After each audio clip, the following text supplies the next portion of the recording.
When you think about it, Flight of the Navigator is pretty awesome. If E.T. showed us a kid getting his own alien friend, then Flight of the Navigator shows us a kid getting his very own spaceship and flying around and having an adventure with it. And what kid wouldn't want to fly around in their very own spaceship?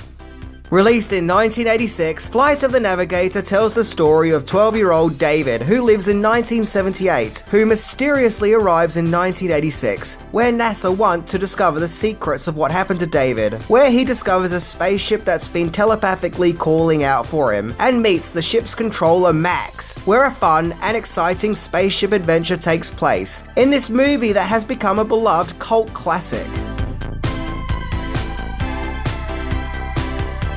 So this is a follow-up episode that I made about the Flight of the Navigator several years ago. And this time we're looking into 10 more facts about the movie. Compliance.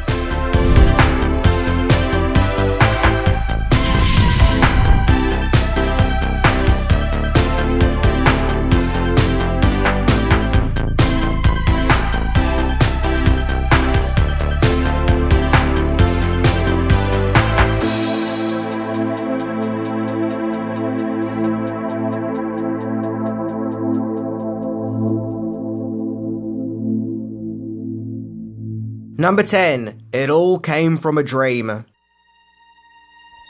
Flight of the Navigator was written by writer Mark H. Baker, and according to IMDb, the only other movie writing credit that he has to his name is a science fiction horror movie called Lifeform, which came out in 1996. According to Baker, he got the idea of Flight of the Navigator from a dream, and when he wrote the original script, it went under the name of Vanished. Yet before Flight of the Navigator, this exciting movie originally had the less exciting and more serious name of Vanished. Either way, it must have been one heck of a fever dream. The original script is also described as being darker and more serious than the final film, and I can actually see Flight of the Navigator as being a serious movie. After all, it's about a kid who disappears and is presumed dead, where he returns 8 years later, but it was all just a split second to the kid. When you think about it, that's actually kind of horrific. Number 9. One famous director really wanted to get involved. So the script for Flight of the Navigator was being pitched to movie studios, where it finally found its way to Disney, who were keen, but for some baffling reason were unable to give the production the go-ahead. So instead, Disney cut a deal with an independent production company called Producers Sale Organization, where the two companies, along with a Norwegian company called Viking Films, shared the movie's production, with Disney releasing Flight of the Navigator in the US. That's why here in Australia it was released by Roadshow. And in fact, it was actually quite later on in life that I discovered that Flight of the Navigator was a Disney movie. One director who really wanted to direct Flight of the Navigator was Brian De Palma, and given De Palma's gritty filmography at the time, with the likes of Carrie and Scarface, we could have gotten a Flight of the Navigator with some real edge. But instead, the production went with Randall Kleiser, who just a few years earlier had great success with directing Grease. So, he went from Grease is the word, to an alien that looks like a turd. And even all these years later, Kleiser still seems to have a great rapport with the cast and crew of Flight of the Navigator, and he seems like a genuinely really likeable guy. Number 8. Potential Davids. So the most important piece of casting associated with the movie was that of David Freeman, the young boy who is taken out of his time and goes on this amazing, fantastical adventure. There were two candidates originally considered, those being Chris O'Donnell and Joaquin Phoenix. Yeah, Joaquin Phoenix. We could have had a David who tells Max that we live in a society. But neither were cast. Interestingly, both actors would go on to star in Batman-related movies later in life. Young Joey Cramer started his acting career in stage productions, where he then started to feature in TV commercials, and in 1984 he got his first big break by starring in the movie Runaway alongside Tom Selleck. When he auditioned for Flight of the Navigator, he got the part as it was felt that he really carried the emotions, and he seemed real and genuine. And on a side note, when I was a kid, I always felt he looked a bit like Sigourney Weaver in Aliens. Maybe it's the hair, I don't know. And yeah, often when you get children in movies, they can be obnoxious and display not very good acting, at no fault of their own, but still. But Cramer felt like a real kid who's actually going on this out-of-this-world adventure. He had heart and sincerity. Number 7. Filming locations. When it came to filming Flight of the Navigator, the production crew wanted a location that showed an American landscape with blue skies and white puffy clouds. Now there was suggestions of filming in Salt Lake City, but ultimately it was decided to film in Florida, as it had the desired look and feel that the crew was searching for. By all intents and purposes, it seemed that the filming of Flight of the Navigator was a happy and positive one, with actress Nancy Cartwright, who played David's mother, saying that it was a great shoot with lots of fun. Interestingly, the scene at the alligator farm was filmed on a ranch which was owned by Burt Reynolds. However, that isn't the strangest story associated with the filming, as due to part of the movie's production being owned by Norwegian company Viking Films, meant that the production had to do some filming in Norway. Now keep in mind that Flight of the Navigator is meant to be a movie set in tropical Florida. You couldn't get any more of a different location than Norway, but regardless, the crew went to Norway to film scenes set inside the spaceship. Some of the scenes where we see the back of David's head were shots filmed in Norway, and the kid that was used for those scenes wasn't Joey Cramer, but a Norwegian boy who doubled for him. It is also said that the crew flew into Norway straight from Miami, and when they arrived they were all wearing their shorts and t-shirts, as was the common attire for Florida, and that they were just completely unprepared for just how cold and icy it was in Norway. Number 6. The inspiration for the spaceship design came from a commercial. Flight of the Navigator was quite innovative for its time, as it was one of the first use of CGI in a motion picture. And yes, even to this day, I think the CGI looks great, and it's used the way it's meant to be used, sparingly. The effects were actually in part created by director Randall Kleiser's brother, Jeff Kleiser. Something that was a huge inspiration for the design of the ship and its digital morphing ability came from the unlikeliest of places, a 1985 Tide commercial, where a Tide bottle is seen to change shape and morph into the shape of the United States. Furthermore, it's also said that the spaceship and its metallic morphing look is what inspired James Cameron to create the T-1000 in Terminator 2 Judgment Day, who, just like the spaceship in Flight of the Navigator, was also a metallic shape-shifting effect. Number 5. The sound of the Navigator. So another important aspect of Flight of the Navigator was giving voice to Max, the spaceship's controller. At first, no one really knew what Max would sound like. There was an idea of giving Max an electronic voice, like the medical electronic voice boxes which are used to help people who don't have their voices anymore. Interestingly, at one stage, it was decided to use the voice of actor Matt Adler, who actually starred in the movie as the older version of David's brother Jeff. Adler went into the recording studio to record some lines for Max, but it was decided not to use his voice. Adler put it down to the scene where David and Max are singing I Get Around by the Beach Boys. Adler felt that his singing voice was so bad that it probably convinced them not to use his voice. Kleiser then saw Pee-wee's Playhouse and felt that Paul Reubens had the right voice for Max, so he was hired to do the voice work. And of course, Paul Reubens wasn't credited in Flight of the Navigator, but instead went under the pseudonym of Paul Mole, because he wanted his iconic voice to be a surprise to those watching the movie for the very first time. Number 4. Deleted scenes. So there were several deleted scenes that were cut from the movie or were going to be filmed but ultimately dropped. In the original Vanished script, it's explained that the scientists actually build the spaceship by gaining access to the blueprints out of David's lost memory.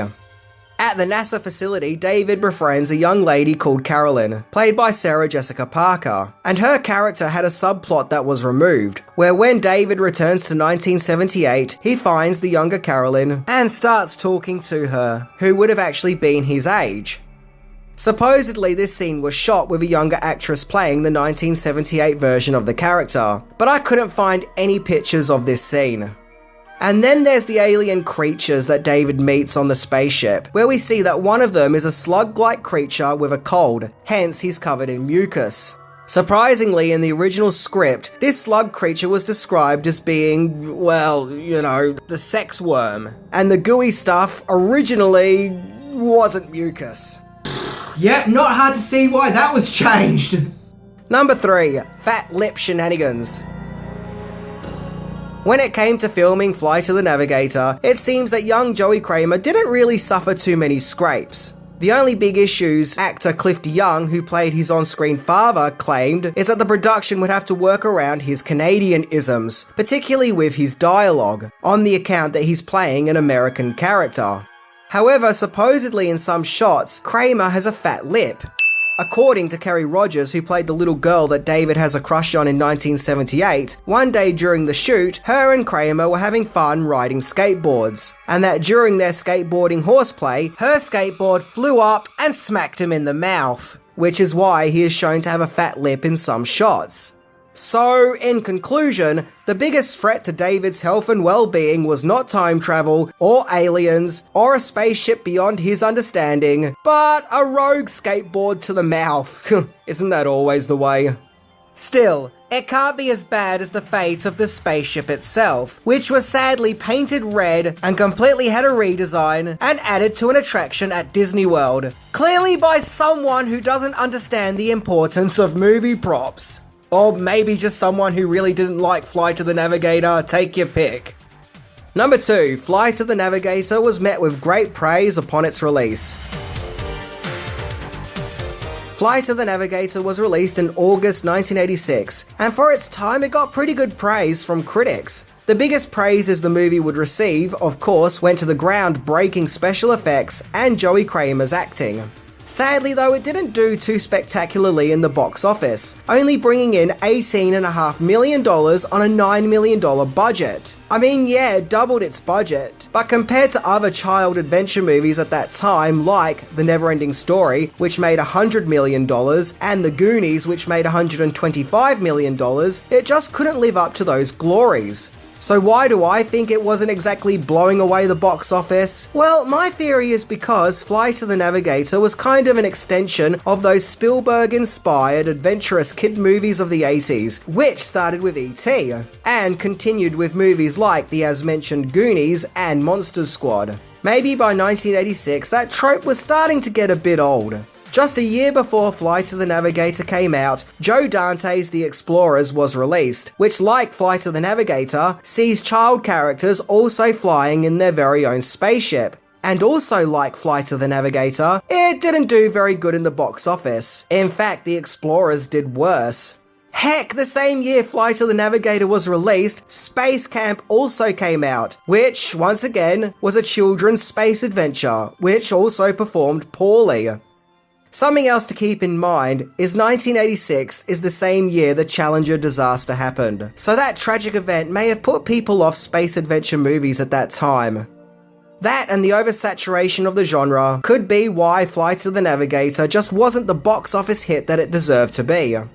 From my own memory, the movie pretty much took off and found its popularity when it was released on home video, where as time has proven, it'll go on to be a treasured cult classic. I loved this film as a kid, and I still do.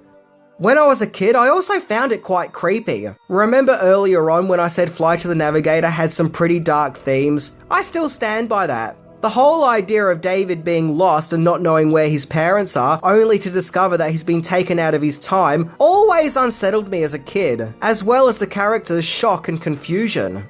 I also felt that the 1978 scenes look bright and sunny and have a warm, homely feel about them. But when David arrives in 1986, it feels dark and morbid, without any of that glowing optimism. So I appreciate the movie greatly for being brave enough to explore these unnerving and even disturbing themes. And that said, I always loved it when we get to the part where David flies around in the spaceship. I mean, what kid wouldn't want their own spaceship? That was awesome.